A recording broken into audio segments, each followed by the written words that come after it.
এখন বলতেছে লাইসেন্স লাগবে, আমরা কোন দিকে যাব? আমরা তো গেছিলাম লাইসেন্সের জন্য, আমাদের লাইসেন্স দেয় নাই।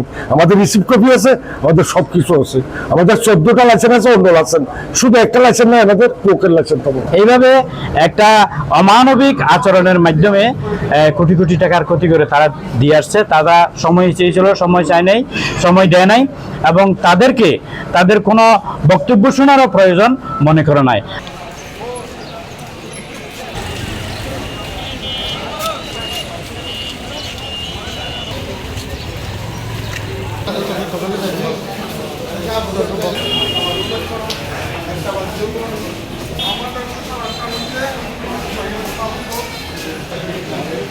Anak-anak channel juga hari ini.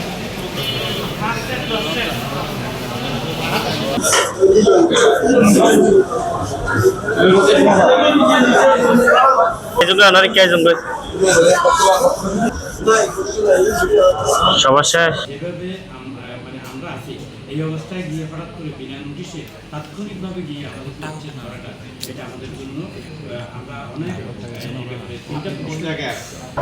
পর্যটকদের অতি প্রিয় প্রতিষ্ঠান Sandy Beach Restaurant and Sea Lamp Restaurant, এই দুইটা রেস্টুরেন্টে গিয়ে হঠাৎ করে বিনা নোটিশে কোনো ধরনের পূর্ব ইনফরমেশন ছাড়া, কোনো ধরনের কোয়ারি ছাড়া কক্সবাজার উন্নয়ন কর্তৃপক্ষের পক্ষ থেকে গিয়ে তাৎক্ষণিকভাবে ভাঙচুর করে কোটি কোটি টাকার ক্ষয়ক্ষতি করেছে। এবং মালিক পক্ষের পক্ষ থেকে অত্যন্ত হৃদয় বিদারক আহাজারির পরেও 5 মিনিট সময়ও তাদেরকে দেয়নি, তাদের কিচেনের খানাফিনাগুলো সরানোর জন্য সুযোগ দেয়নি। যারা গিয়েছে তারা সবাই গিয়ে খানাফিনাগুলো খেয়ে ফেলছে। এইভাবে একটা অমানবিক আচরণের মাধ্যমে কোটি কোটি টাকার ক্ষতি করে তারা দিয়ে আসছে। তারা সময় চেয়েছিল, সময় চায় নাই, সময় দেয় নাই, এবং তাদেরকে তাদের কোনো বক্তব্য শোনারও প্রয়োজন মনে করে নাই। আমরা কক্সবাজারের ব্যবসায়ীবৃন্দ আমাদের এই ব্যবসায়ীদের এই অপূরণীয় ক্ষতির জন্য আমরা আজকে ডিসির বরাবরে আমরা একটা ডিসির মাধ্যমে আমরা উপদেষ্টার বরাবরে একটা আবেদন করেছি। ওদের স্বপ্ন পূরণে পাশে থাকতে পেরে আমরা গর্বিত। বলছে ঠিক আছে, আমাদের ওগুলি যাচাই ফাঁচাই করার পরে দেখলো তো এগুলি সব কাঠবাস, আর কিছু নাই, ওইখানে লাইসেন্স দেওয়া যাবে না, প্রধান সাহেব বললো। কারণ আপনারা যে সময় অনেকশন করবেন ওখানে, তখন আমরা লাইসেন্সের ব্যবস্থা করব, কারণ আমাদের রিসিভ কপি আছে। তাহলে এই মনে করেন আমাদের এখন বলতেছে কোনো কাঠবাস না, এখানে সন দিয়া করলো বা খড় দিয়া করলে তোমাদের লাইসেন্স লাগবে। তো আমরা কোন দিকে যাবো? আমাদের প্রথমে বলছে এরা এইখানে লাইসেন্সের প্রয়োজন নাই, হ্যাঁ, এখন বলতেছে লাইসেন্স লাগবে, আমরা কোন দিকে যাব? আমরা তো গেছিলাম লাইসেন্সের জন্য, আমাদের লাইসেন্স দেয় নাই। আমাদের রিসিভ কপি আছে, আমাদের সবকিছু আছে, আমাদের 14টা লাইসেন্স আছে, অন্য লাইসেন্স, শুধু একটা লাইসেন্স নাই, আমাদের কোকের লাইসেন্স পাবো।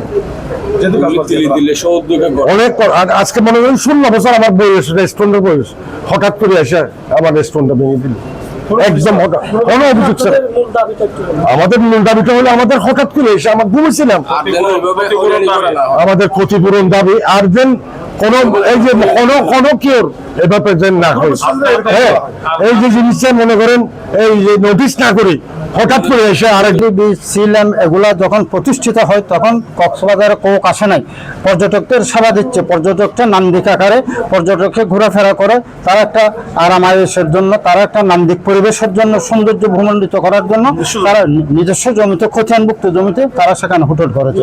সবচেয়ে বড় দুর্ভাগ্যজনক বিষয় হচ্ছে কোনো নোটিশ ছাড়া, কোনো বিনা নোটিশে খতিয়ানভুক্ত সৃজিত খতিয়ান রয়েছে, খাত জমি না, এগুলা খাত জমির মধ্যে ভাবে তারা ধ্বংসলীলা চালাতে পারে। একজন লোককে যদি নোটিশ দেওয়া হতো তাহলে তার পুঁজি, তার ক্রয়কৃত, তার পুঁজিকৃত, তার সব মালামালগুলো থাকতে পারত। পর্যটককে সেবা দিচ্ছে, কক্সবাজার হচ্ছে পরিবেশ বান্ধব। আর সবচেয়ে বড় আশ্চর্যজনক বিষয় হলো যে কক্সবাজার বাজে দেখে আছে এই যে কৌকের কাণ্ড কারখানা লাগামহীন পাগলাগোড়ার মতো দৌড়তেছে। কেন দৌড়তেছে?